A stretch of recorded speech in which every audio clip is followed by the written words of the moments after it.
నిన్ననే మీకు ఒక పజిల్ ఇచ్చాను. గేదెలకు సంబంధించిన పజిల్ అది. ఒక పాల వ్యాపారికి 40 గేదెలు ఉంటాయని 40 గేదెల మీద ఒక్కొక్క దాని మీద ఒక నంబర్ చొప్పున 1, 2, 3, 4 ఇట్లా 40 గేదెల మీద 40 ఉంటాయి అని చెప్పాను. నలుగురు పిల్లలకి ఆ 40 గేదెలని సమానంగా పంచాలని చెప్పాను. దాంతో పాటుగా ఆ నంబర్ అనేది పాలిచ్చేటటువంటి క్వాంటిటీని తెలియజేస్తుంది. ఒకటో గేదె 1 లీటరు, రెండో గేదె 2 లీటర్లు, మూడవ గేదె 3 లీటర్లు, అట్లా 40వ నంబర్ గేదె 40 లీటర్ల పాలిస్తుందని చెప్పిన, నలుగురికి సమానంగా పంచాలని చెప్పిన. నాకు కామెంట్ రూపంలో కొంతమంది పంపడం జరిగింది. మంచి ఆన్సర్స్ వచ్చినాయి. వాళ్ళకి అభినందనలు. దీనికి ఆన్సర్ ఈరోజు నేను మీకు పెడుతున్నా. వీడియోని పాస్ చేసి చూడండి.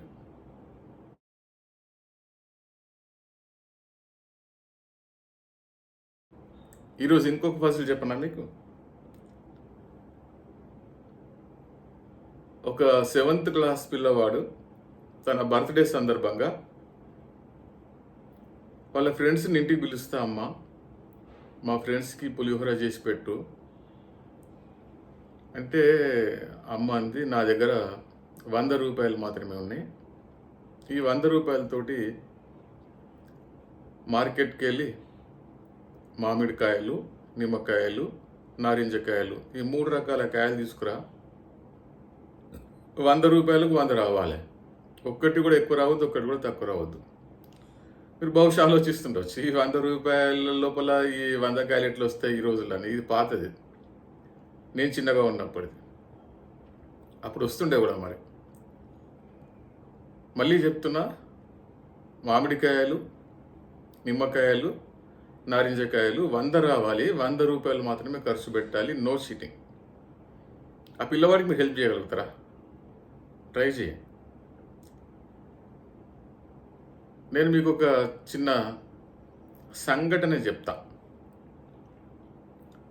ఒక ఊర్లో ఒక సామిల్ ఉంది. కట్టెలు కోసేటటువంటి మిల్ అది.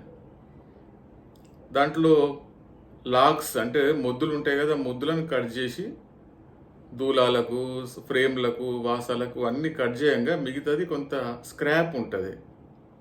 అది పక్కకు తీసిన తర్వాత ఒక గూటగా వేస్తారు. దాన్ని ఉట్టి వదిలిపెట్టారు. దాన్ని వంట చెరుగ్గా అమ్ముతారు. ఈ సందర్భంలో నా సామిల్ ఓనర్ ఏం చేసిండు, ఆ స్క్రాప్ని ఇంకా చిన్న చిన్న ముక్కలు ఒక లేబర్ని అపాయింట్ చేసిండు. ఆ లేబర్ పని ఏంటిదంటే ఆ స్క్రాప్ను చిన్న చిన్న ముక్కలుగా పగలగొట్టడం. రోజుకు 600 రూపాయలు ఇస్తా అని చెప్పిండు. అట్లాగే రోజు ఆయన లేబర్ వచ్చేసి కట్టెల్ని చిన్న చిన్నగా ముక్కలుగా చేసేసి మూలకు పేర్చేసి వెళ్తుండే. దినదినము ఆ సామిల్ అభివృద్ధి చెందుతున్నది. స్క్రాప్ ఎక్కువైంది. ఇంకో లేబర్ కూడా అవసరమైంది. ఇంకో లేబర్ని పిలిచేసి ఆ లేబర్కి కూడా నీకు రోజు 600 ఇస్తా, ఈ కట్టెలు కొట్టేసి చిన్న చిన్నగా ముక్కలు చేసేసి వంట చెరుకులాగా తయారు చేయాలని చెప్పి ఇద్దరు కూడా కట్టెలు కొడుతూ ఉన్నారు, చేస్తూ ఉన్నారు. ఒకరోజు అనుకోకుండా ఈయన అబ్జర్వ్ చేసిండు ఓనర్. మొదటి వ్యక్తి కొట్టే కట్టెల కంటే రెండో వ్యక్తి కొట్టే కట్టెల సంఖ్య ఎక్కువ.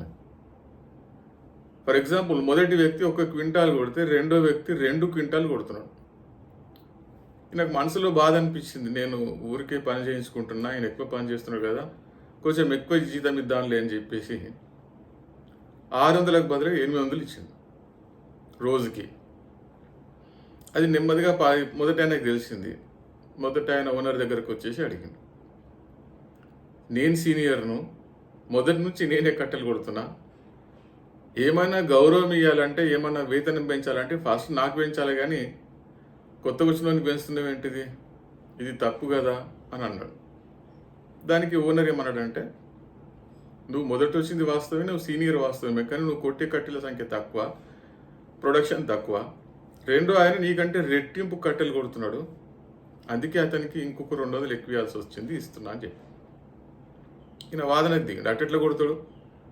పొద్దున ఇద్దరం కూడా 9 గంటలకే వస్తున్నాము, సాయంత్రం 5 గంటలకే పని దిగుతున్నాము, ఆయన నాకంటే డబల్ ఎట్లా కొడతాడు అని అడిగితే ఓనర్ ఏమన్నాడంటే నాకు కూడా దాని రహస్యం ఏదో నాకు తెలియదు, రెండో ఆయన పిలిచి అడుగుదామని చెప్పేసి రెండో ఆయన పిలిచి అడిగండి, ఏంది నీ రహస్యం ఏంటిది, మొదటి ఆయన కంటే నువ్వు రెండో ఆయన బాగా కట్టెలు ఎక్కువ కొడుతున్నావు, నీ రహస్యం ఏంటిది అంటే రెండో ఆయన ఏం చెప్పిండంటే, అయ్యా మేమిద్దరం కూడా 9 గంటలకు వచ్చేది వస్తాము, వచ్చిన తర్వాత ఒక గంట సేపు ఆగకుండా కట్టెలు కొడతాము, తర్వాత ఒక 5-10 నిమిషాలు రెస్ట్ తీసుకుంటాం.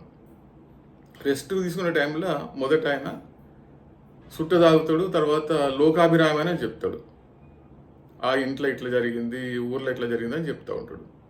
నేను వినుకుంటా ఏం చేస్తా అంటే గొడ్డల్ని సానబెట్టుకుంటుంటా. మళ్ళీ 10 నిమిషాల తర్వాత మళ్ళీ ఇద్దరం కలిసి మళ్ళీ గంట సేపు కట్టెలు కొడతాము. మళ్ళీ రెస్ట్ తీసుకున్న సమయంలో నేను మళ్ళీ గొడ్డల్ని సానబెట్టుకుంటుంటా. మొదట ఆయన సానబెట్టుకోకుండా ఆ మాటలు ఈ ముచ్చట్లు చెప్తా ఉంటాడు. ఇట్లాగే సాయంత్రం దాకా గంటకు నేను సానబెట్టుకుంటున్నా కాబట్టి ప్రొడక్షన్ ఎక్కువైందో నాకు తెలియదు అని అన్నాడు. ఇప్పుడు మీ అందరికి ఒక సూటిగా ఒక ప్రశ్న వేస్తాను నేను. మీకు కూడా విరామ సమయం ఉంటుంది. మరి ఈ విరామ సమయం లోపల మీ నైపుణ్యాన్ని పెంచుకోవటానికి ఎన్నిసార్లు సానబెట్టిండ్రు, సానబెట్టినటువంటి లాస్ట్ దినం ఏంతో మీరు చెప్పండి. వృత్తిలో ఉండేటటువంటి వ్యక్తులు తమ నైపుణ్యాల్ని సానబెట్టుకోకపోతే వెనుకబడిపోతారు. ఇక్కడ ఒక విషయం చెప్పాలి మీకు. వృత్తికి జాబ్కి తేడా ఉంది, ఆక్యుపేషన్కి జాబ్కు తేడా ఉంది. పై అధికారులు చెప్పినట్టు మాత్రమే చేసేసి వాళ్ళు ఏది చేయమంటే అది చేయడం అనేది జాబు. కానీ మన నైపుణ్యాల్ని, మన ఆలోచనలన్నింటినీ జోడించి చేసేటటువంటి పని ఏదైతుందో అది వృత్తి అవుతుంది. డాక్టర్ వృత్తి, లాయర్ వృత్తి, ఉపాధ్యాయ వృత్తి, అట్లాగే కుల వృత్తులు, వీళ్ళకు పైన స్పష్టమైన ఆదేశాలు ఏమి ఉండవు. తాము చేయాల్సిన పని ఏందో చేస్తూ ఉంటారు, దానికి కావాల్సిన సామాగ్రి తెచ్చుకుంటారు, దానికి కావాల్సిన టూల్స్ డెవలప్ చేసుకుంటారు. అందుకే ఈ ముగ్గురు ప్రధానమైనటువంటి వృత్తుల్లో ఉండేటటువంటి వాళ్ళు డాక్టర్లు, లాయర్లు, ఉపాధ్యాయులు. మీ వృత్తి నైపుణ్యాల్ని పెంచుకోవటం కోసం, మీ వృత్తి నైపుణ్యాన్ని వికసింపజేసుకోవటం కోసం ఏమైనా కొత్త పద్ధతులు వాడినరా, కొత్త టూల్స్ డిజైన్ చేసినరా?